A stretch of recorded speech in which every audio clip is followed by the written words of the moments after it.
Salut à toi et bienvenue dans cette nouvelle vidéo. Alors aujourd'hui on va voir ensemble quelles sont les différentes erreurs que tu as à éviter pour des opérations d'achat-revente immobilier. La première des choses, la première erreur à devoir éviter, celle que tu as déjà sûrement bien souvent entendue, c'est le fait d'acheter ta résidence principale. Tu ne dois pas acheter ta résidence principale. Pourquoi? Parce que à partir d'un moment, quand toi tu vas commencer à chercher des maisons, je reprends l'exemple avec des maisons, si tu te dis ok moi je vais aller acheter ma maison pour moi y vivre. Imagine que vous soyez, je sais pas moi, que toi tu es en couple avec quelqu'un et que vous allez acheter à deux. Ben, évidemment, par rapport au prix d'achat, si tu achètes une maison, je sais pas moi, 350 000 euros, tu vas avoir un crédit au max du max. Une capacité d'endettement, il n'y a plus. Elle est faite sur la première opération, tu n'as plus moyen d'avoir un crédit.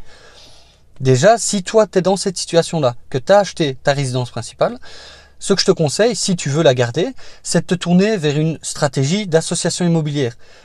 Comme je l'explique, moi ce que je fais, c'est que en gros, je discute avec les personnes qui sont autour de moi et je leur dis, voilà, évidemment, il faut qu'il y ait beaucoup de confiance, vraiment de la confiance avec la personne avec qui tu vas faire une association immobilière pour pas qu'il y ait des problèmes par la suite, ok ?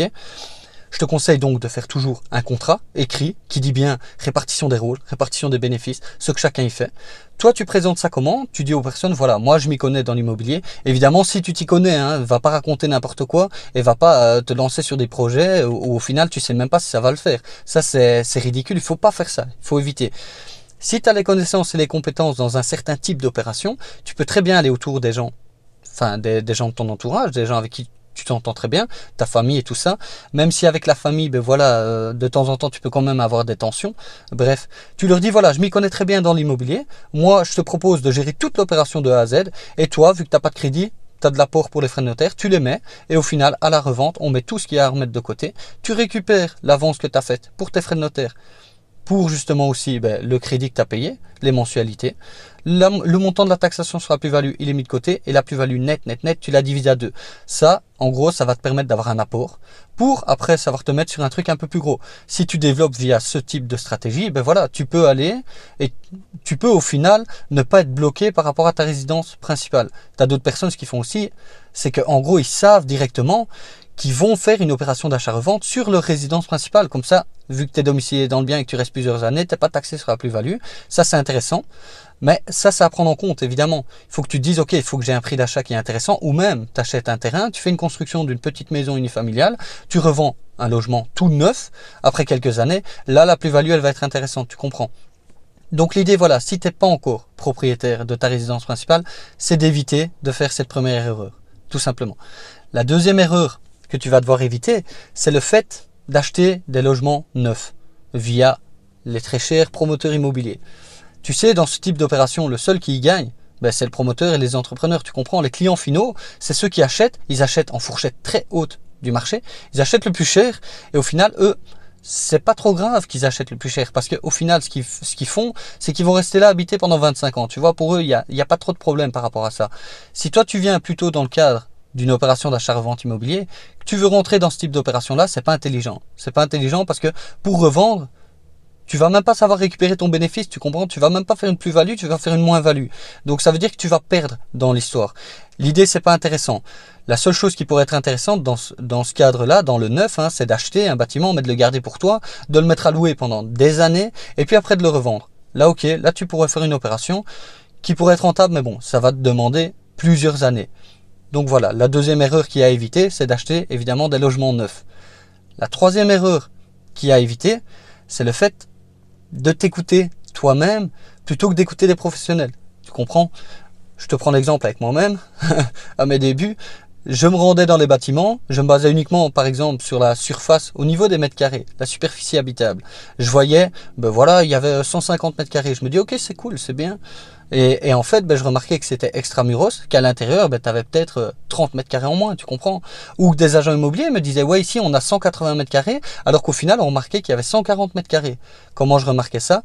Je te conseille de te procurer un télémètre laser. Ce télémètre laser, tu vas faire en sorte, évidemment, de pouvoir mesurer, en fait, en fonction de chaque pièce, combien tu as de mètres carrés, tout simplement. Et là, tu vas pouvoir vérifier par toi-même que ce qu'on te vend correspond bien à la réalité.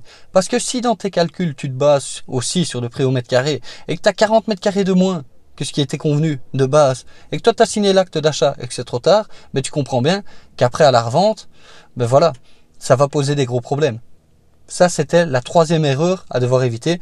Fais toujours en sorte de vérifier tout ce qu'il y a à vérifier par toi-même pour être certain de ne pas faire cette erreur.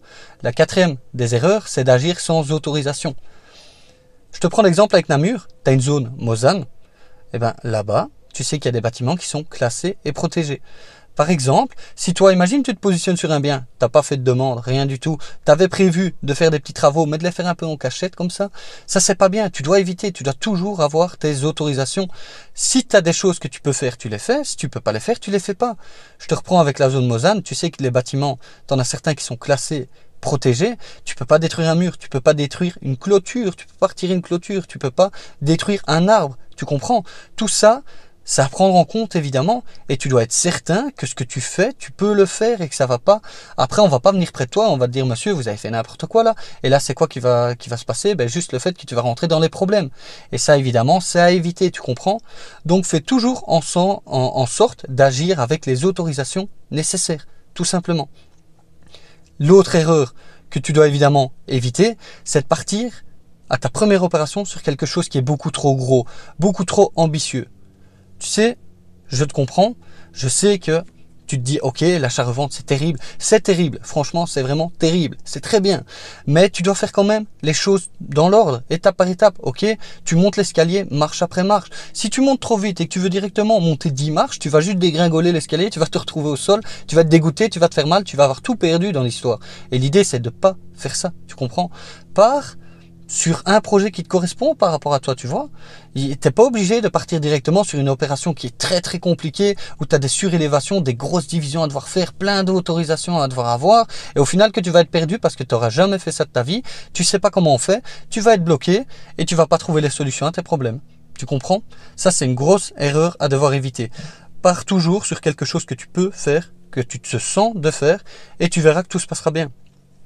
Et la dernière erreur que j'ai envie de voir avec toi, c'est par rapport au fait de devoir toujours attendre et de remettre à plus tard. La procrastination. Évidemment, tu vois ce que je veux dire. Il faut pas que tu te dises, ok, dans 2 ans, dans 3 ans, dans 5 ans, dans 10 ans, ce sera le bon moment. C'est jamais le bon moment. Tu verras, c'est jamais le bon moment. La seule chose que tu as à faire, c'est de les faire maintenant. Si tu fais les choses, tu verras que si tu mets en place les bonnes stratégies, que tu réfléchis bien par rapport à tout ce qu'il y a à mettre en place, que tu as un bon emplacement, tes bons critères, que tout est respecté, que tout est bon, tes calculs ils sont bons, en fourchette basse, que tu es certain que ton affaire elle va rouler, tu crées de la valeur, tu te crées ta bonne affaire via différentes choses, différentes stratégies que tu peux mettre en place.